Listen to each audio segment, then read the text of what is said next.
Our first inductee is RUSS CUSANO. The year was 1960, and the country was on the verge of change. Not to get too political, but after 8 years of the country being run by the Eisenhower Republicans, there was a new frontier on the horizon. A young, unapologetically Catholic John Fitzgerald Kennedy was campaigning for president, promising an exciting new vision for the future of the country. On Willow Street, there was excitement for another reason. After nearly 60 years at the same location, Christian Brothers Academy had a new vision for their future. A move from the city to a brand new location just outside the city lines. One that would hopefully ensure the future of the Lasallian Christian Brothers in Syracuse. It was at this time that a young RUSS CUSANO was deciding on what the next step of his future would be. His case was not unlike many of us. His, or maybe his parents' plan. He was to follow his brother's footsteps, take the Central bus down James Street, and go to CBA. There was only one brief period where he questioned that choice. During one of his Blessed Sacrament basketball games, he was recruited by one of the officials to go to another school. Although tempting, he and his parents decided to send his boys there to be taught by the Lasallian Christian Brothers. That person, Hall of Famer Bob Velasco, tried to get Russ to take his talents to that other school on Willow Street. However, Russ's parents were willing to make the sacrifice of paying not one, but two $15 a month tuitions for their boys to go to CBA. Russ's first and only year at Willow Street was certainly filled with melancholy. The venerable building showed its age and certainly had seen better days. But it was a tremendous year for their sports teams. Despite not having a home facility in any sport, except maybe the cafetorium on the top floor that had previously exhausted its usefulness as a viable practice spot or game facility for any of the basketball teams. The teams played off campus because there was no facilities at all on campus. The basketball team used Nichols School and sometimes Nottingham for their games. Russ was always considered a great athlete. In his freshman year, he joined his brother Jack on the cross-country team. At that time, the team coached by brother C. James was one of the better teams in the area. That year, they won the City League championship.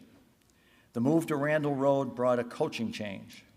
A young Jerry Reardon took over and directed the John Holy-led team to the city and diocesan championships. And Russ again played an important part of that team's success. To support the point, Russ stepped away from cross-country in his junior year, or at least until the championship races. Now, I'm not sure what the rules were back then, but I do know, and if you think back who the coach was, Coach Reardon actually recruited Russ, took him out of retirement and run in the diocesan championship meet. And Reardon was right. They again won the championship with Russ with limited practice. His true love was basketball. When he was growing up, he'd spend hours at Blessed Sacrament outdoor court working on his ball handling and shooting. He'd watch and sometimes be lucky enough to join in the older boys as they played each night. He was a student of the game, observing and learning from the best high school players in the area. In particular, Bob Caulfield, the evangelist star. He and Russ would play one-on-one for hours, and Caulfield really took him under his wing. In fact, a piece of advice from Caulfield was instrumental in shaping the player Russ would become. He told Russ that at his size, he really needed to play smart in order to be successful. Now, you can interpret that however you want, but Russ took those words to heart, and before he graduated, was widely acclaimed as the best playmaker in the area. To support that point, Coach Gibbons told him that he had more basketball savvy at his age than anyone he had ever seen before. And as a freshman, he was put on the varsity, captained by his brother Jack. That year, the team started off slow, but made a great run at the end of the season and captured the diocesan championship. And although Russ saw minimal game time, he was challenged every day in practice and was able to hone his skills, which would help him in future years. His sophomore year was the big change. CBA moved out to the new building on Randall Road and its brand new, humongous gymnasium. They also had a new coach. Football great Frank Capoletti took over for the ailing John Gibbons. The season started out with a bang. In the first City League game in the new gym, The brothers, or Golden Tornadoes, depending on what paper you read, made a third-quarter surge and defeated the North Windy Hillers 48-45. In that game, Russ scored 9 points, and it looked like the team was on its way. However, whether it was adjusting to the new coach, maybe adjusting to the new gym, maybe both, that was the only league game that they won all season. That year, the team finished with a 1-11 City League record. But junior year was different. Cappelletti adjusted to his new position, and Russ began to take control of the team. That year saw a complete turnaround for the brothers' fortunes. From a last-place finish in '62, the brothers led the league for most of the season, with much of the credit going to CUSANO. Russ was a solid playmaker and controlled the game. That year, they lost 2 of their last 3 games and were eliminated by Nottingham from the playoffs. But for his stellar play, Russ was chosen as a first-team All-Star. The Post-Standard reported that CUSANO was the quick-witted backcourt ace who must be given a fair share of the credit for his team's phenomenal rise from 1-11 last place to a record of 11-3 second-place finish. Only 5'7", CUSANO checks in at 138 pounds. Is that about right, Russ? Is that about right?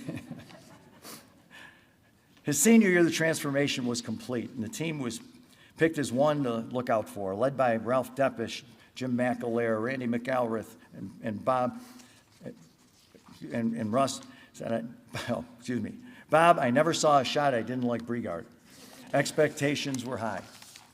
Before the season, though, Coach Cappelletti reached out to Captain CUSANO with a directive, pretty much saying that he wasn't going to put up with Brigard's garbage and that Russ had to take control of him. For the '97 guys, to compare those two, Seeger was a very mellow version of Bobby Brigard. Think about that one. And they lost their first game of the season to Cortland in a first and complete reversal of his sophomore year. They wouldn't lose another game for the next 3 months. They rolled through the City League.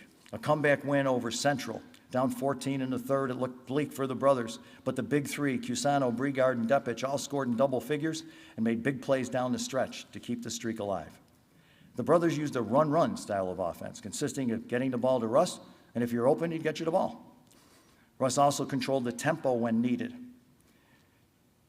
These were the days without the shot clock, so his superior ball handling skill, he could shorten the game with his dribbling. They finished that season 13-1, won the city playoffs, and advanced to the all-city game, playing against parochial champ Sacred Heart, the only time in school history that CBA qualified for that event. In front of a crowd of over 6,000 people at the War Memorial, CBA defeated Sacred Heart 76-73 in overtime. CUSANO was credited with controlling the game with his usual finesse, scoring 15 points, and was complemented by Deppish with 16 and McElrath with 13. That made 18 straight victories for the program, 2 years removed from a 1-11 season. In a letter to Russ from the religious Coach Cappelletti 20 years later, he said, "We suffered, died, and were brought back to life in those 3 years." And Russ played an important part in it. The accolades came in. Russ was named captain of the all-city team, joined the first team by Brigard, second team by Deppish. Again, he was labeled as the best playmaker in the area. For his efforts, he was recognized by CBA as being awarded the Edward J. Carney Award for his loyalty and service to the basketball program. Russ went on, in his brother Jack's footsteps again, to play at Division II King's College in Pennsylvania. There he had a great career, and their coach saw the leadership skills that Cappelletti saw in him and named him co-captain his junior and senior year. Just an example of the impact that he had on a game. Kings played at Notre Dame, and while his team was outclassed, the intelligent basketball fans of South Bend were so appreciative of his efforts that when he left the game after scoring 19 points and playing like he always did, the Fighting Irish crowd gave Russ a standing ovation. Russ, statistics don't always tell a story. You always played the game of basketball the way it was meant to be played. I was speaking with your teammate, Tommy Nyland, and he said that when you watched our team play, it was obvious that Russ CUSANO was the best player on the floor. He actually likened your game to that of CBA Hall of Famer Tom Cooney.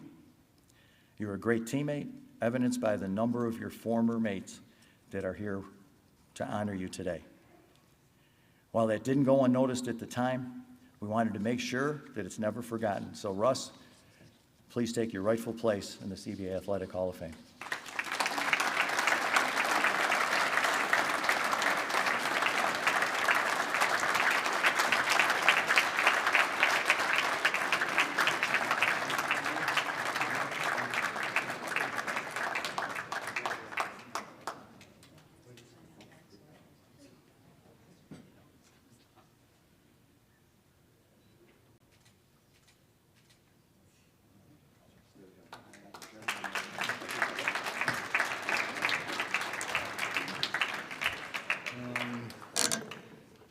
Thank you, buddy. You know, I'm not really sure I recognize that guy you were talking about. I mean, it's been a few years, and quite honestly, at this point in my life, and I get up in the morning, I consider it a success if I could put my socks on without any help, and so I'm a long ways from what Buddy was talking about. But as a matter of fact, I'll tell you a quick story. When the selections were first announced, I got a congratulatory call from a classmate / teammate who's down in Florida, and we were talking, and John says, well, he says, you know, you should feel really good. You're the first one from our class to be inducted. And I said, well, you know, yeah, I do feel good about that. I said, but what I really feel good about is that I'm not being inducted posthumously.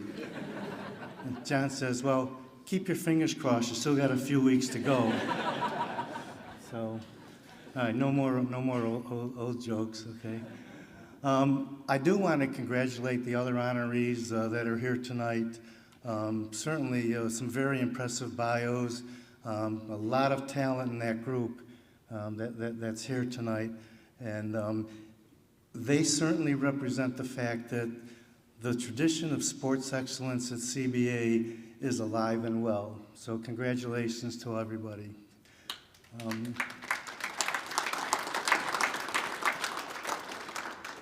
I do have a few people that I want to recognize, but and first of all, you know, when I was a young kid, and Buddy alluded to it, I was fortunate enough to get a lot of help from a lot of older guys that were what I considered excellent basketball players.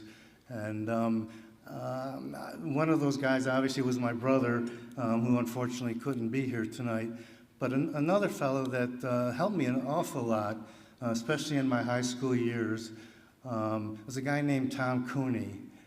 And Tom obviously, as you saw, is a member of the Hall of Fame, and rightfully so. But and anybody that knows Tom knows that if you spend any time with him, you're not only going to learn a lot about basketball, you'll learn a lot about life. So, Tom, thank you very much for your guidance. I appreciate it.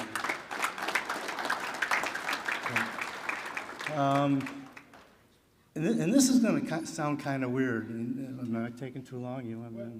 This is going to sound kind of weird. But my high school sweetheart is here tonight. And of course, maybe it's not so weird when you consider the fact that she's been married to me for the last 58 years. So, but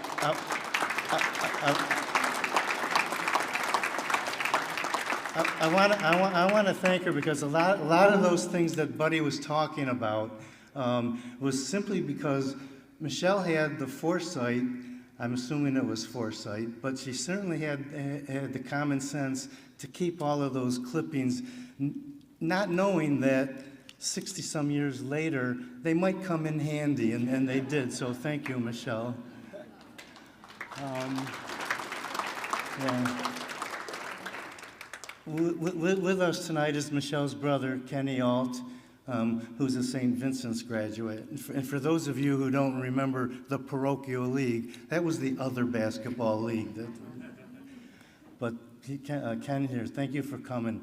A friend of mine that I want to acknowledge that's here tonight, Joe Lamandola, or I guess I'm supposed to say the Honorable Joseph Lamandola, although I knew him when he wasn't so honorable, trust me. But thank you for coming. I've got a bunch of friends, a bunch of classmates that are here tonight. And would you guys just stand up for a minute, the classmates?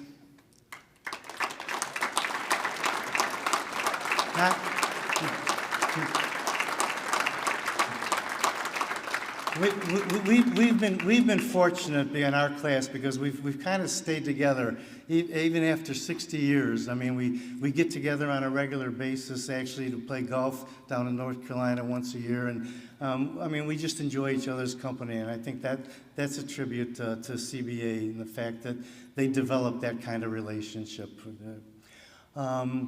I do have a couple of teammates that I want to recognize.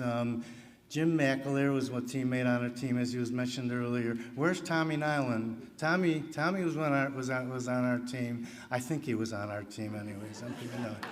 But he was on a team. And then the other two, actually the two starting forwards, and Buddy alluded to them earlier, Ralph Deppish and Randy McElrath. We didn't have power forwards or small forwards and all that stuff back then. I mean, that didn't exist.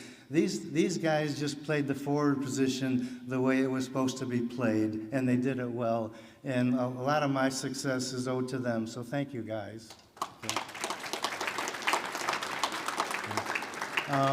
And that's about it. I want to thank Buddy. I want to thank Matt for doing the job that he's doing at CBA, not only in sports, but just developing the students to be excellent students and become excellent citizens. They're doing a great job, and I appreciate both of you guys. Thank you. And I'm honored to be here tonight, and I thank you very much.